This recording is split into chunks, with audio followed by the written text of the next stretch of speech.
Hello and welcome. I am Henrik from Madverse TV and I want to show you the smugglers. The smugglers have much potential and many options to get to the domination, assassination, chome and hegemony victory. They have nice bonus. They can install Underworld Headquarters in opponents' villages. They can place bounty on land resolutions and make your enemies vote for you. They get extra bonus for pillaging, but they can't recruit heavy militia. At 5k hegemony, they become even better on land threat. They get 200 land threat standing and 50 votes. Also, enemy armies, while occupying your villages, won't resupply, so it might be that the enemy has to retreat, and you unlock the black market branch. At 10k hegemony, you get 30 land threat if you are voting for any other faction on a positive state, and you can install the main base Underworld Headquarters in every enemy main base. Let's start with the Consulates. The best consular is Banerjee. He's the scavenging master and is giving 5 authority and manpower after pillaging a village. Also is healing your units for 5% of their health after participating in a kill. A must-have. Next we have Linger Butte. If you have enough water, he will reduce the cost to annex a village or to install Underworld Headquarters. He is the second best consular. Then we have Steban Tuke. If you are going for mass Underworld Headquarters, he's your man. He's giving Solari and influence. Last but not least we have Drisk. She's great if you plan to assassinate someone. Also she boosts the speed of your ornithopters. The ranking of the 4 consulars is just my temporary opinion by the experience I have about this game yet. Let's get to the tech tree. What I really recommend is to go for the red stars, because pillaging is the backbone of your eco, and so you get a bonus on underworld contacts and army logistics by pillaging a village. If you're going for the assassination, you will need to get as fast as possible your agents. Therefore you must go the statecraft research tree, and especially spying logistic and countermeasure, giving both extra speed on recruitment your agents, the intelligence center on spying logistic, also giving recruitment speed, and you need the spying mastery to get over 10 agents, since you need 13 infiltration levels to get the last assassination done. You also need economic lobbying and diplomatic maneuvers for the extra slots on Chome and Lancerat. Going for the Chome victory will cost you a lot of Solari. Therefore, you need much of the economic tech tree. Especially you need the Chome support to reduce the cost of your Chome shares. You want to have boost on your spice production, you want to have the energy markets to sell your fuel, and you want to have the water trade to sell your water. If you just want to smash your enemies, you will go for the military tech tree, and there you should go for the call to arms to get the free company and the high command to get some extra command points. Also, the military tax will boost your military power, and you need guerrilla tactics and ground command to get the important main buildings to boost your army. Then you can go for the rest of that to get even more command points and even more bonus for your military units. Going for the hegemony victory, you need to expand, especially because you need some special regions. And therefore you need a local dialect and underground network that helps to reduce the cost to annex a village. Of course you can always mix it up. I made some stars for the always good to have tags, and if you are going, for example, for the eco, but there's much enemy pressure, you might go at least for the high command. That is the minimum tag for being aggressive or defensive.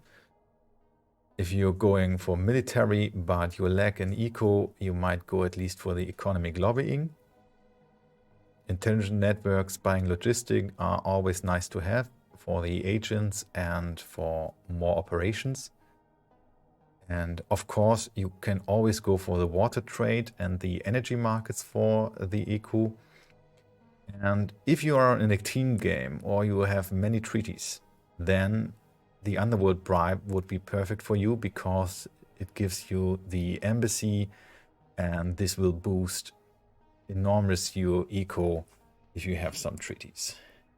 Main buildings are important for every faction. You should go first for the research center to get the research speed, then go for the underground tunnels to get a bonus for your pillaging. And if you're going for the assassination, you should go for intelligence agency to get the recruitment speed up.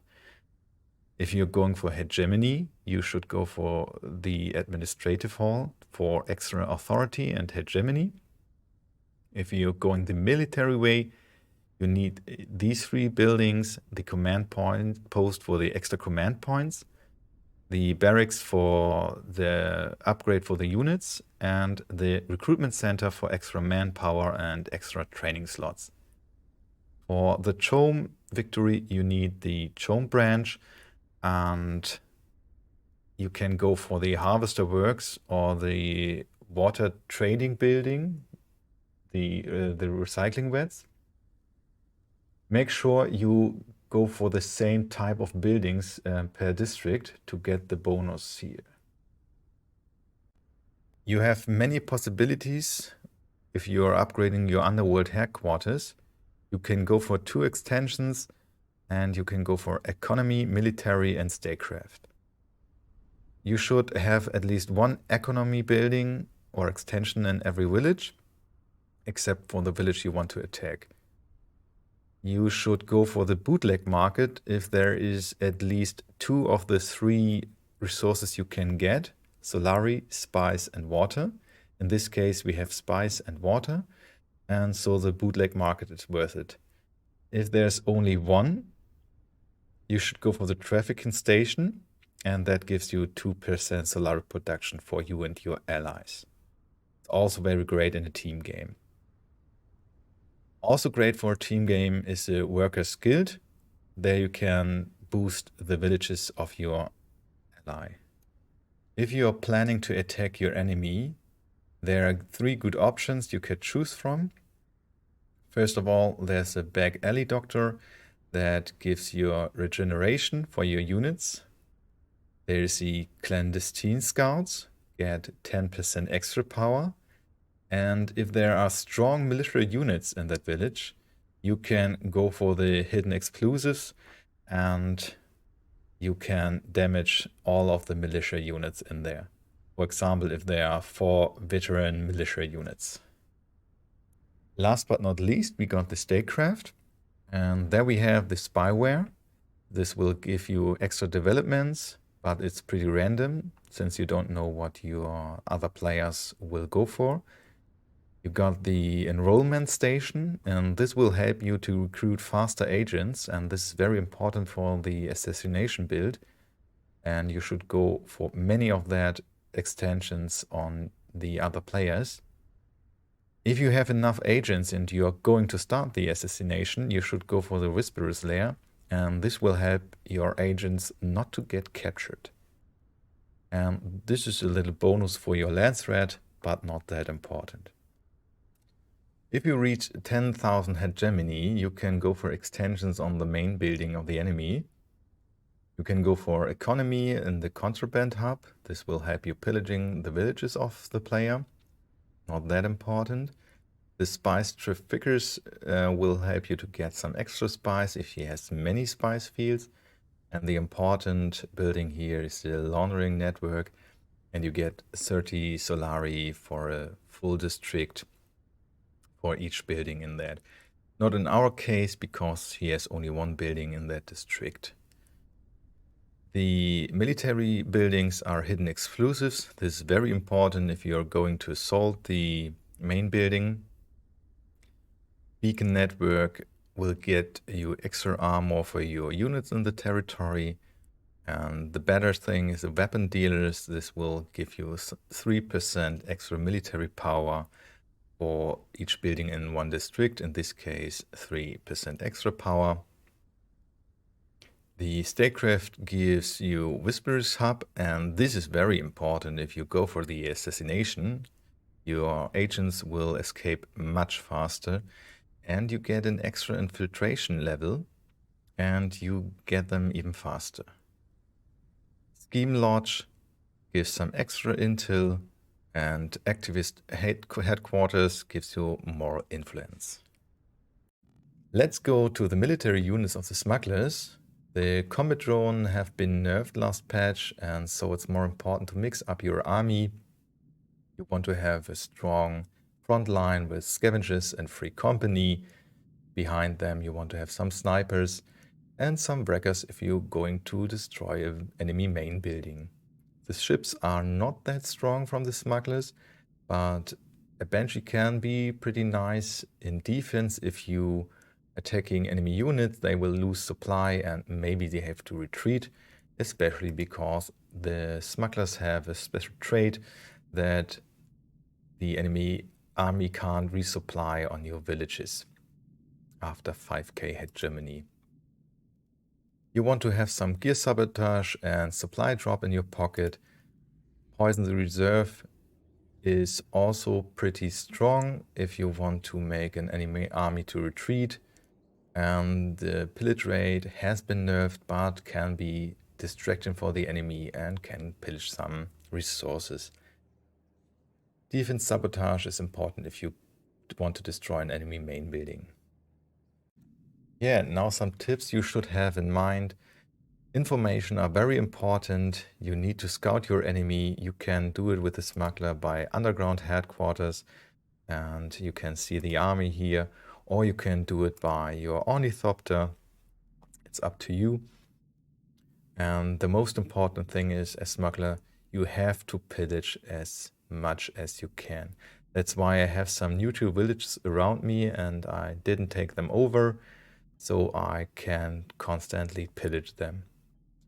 But be assured, Corino can land a secondary main base if there's a neutral village, so make sure in late game you either take that over or you check if Corino already has sent his secondary main building.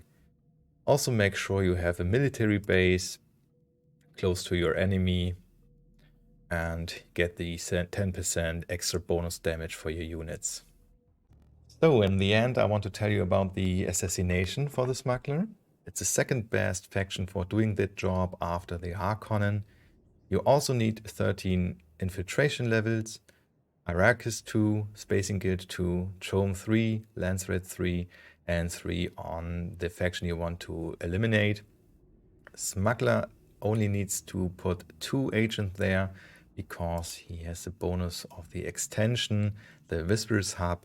This gives 1 extra max level on infiltration, and also it will help to make our agents escape faster. To get more agents, I told you about the Underground Headquarters. We need the enrollment station. If we have enough agents, you want to have the Whisperers lair that will help our agents to escape or not even get imprisoned. An extra you should know is if you start the assassination or if it's ending, you probably will get 1 agent captured, and this will be chosen always from the agents that are on that faction at this moment. So make sure while the loading process of the assassination is that you don't have your Bene Gesserit there. Well, this is the end of that guide, and I hope you enjoyed and got some tips for your game style and have some more fun in Dune Spice Wars with the smugglers.